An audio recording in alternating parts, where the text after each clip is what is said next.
സേമിയയും പഴവും നട്ട്സൊക്കെ യൂസ് ചെയ്തിട്ട് കുട്ടികൾക്കൊക്കെ ഒരുപാട് ഇഷ്ടപ്പെടുന്ന നല്ലൊരു സ്നാക്ക് റെഡിയാക്കി എടുത്താലോ.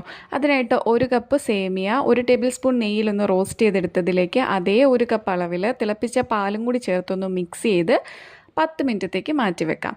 10 മിനിറ്റ് ആകുമ്പോഴേക്കും ഇതൊന്ന് സോഫ്റ്റായി കുതിർന്ന് കിട്ടും. ആ സമയം കൊണ്ട് നമുക്ക് ഇതിലേക്ക് വേണ്ടുന്ന മറ്റ് ഇൻഗ്രീഡിയൻസ് സെറ്റാക്കി എടുക്കാം. അതിനായിട്ടൊരു പാൻ അടുപ്പത്ത് വെച്ച് 1 ടേബിൾ സ്പൂൺ വരെ നെയ്യ് ഒഴിച്ച് ഒന്ന് ചൂടായി വരുമ്പോഴേക്കും 2 ഈത്തപ്പഴവും കുറച്ച് കാഷ്യൂ നട്ട്സും ചെറുതായി കട്ട് ചെയ്തത് ചേർത്തൊന്ന് റോസ്റ്റ് ചെയ്യാം. അതിലേക്ക് 1 നേന്ത്രപ്പഴം ഇതുപോലെ ചെറുതായി കട്ട് ചെയ്തതും കൂടി ചേർത്ത് ഒന്ന് റോസ്റ്റ് ചെയ്യാം.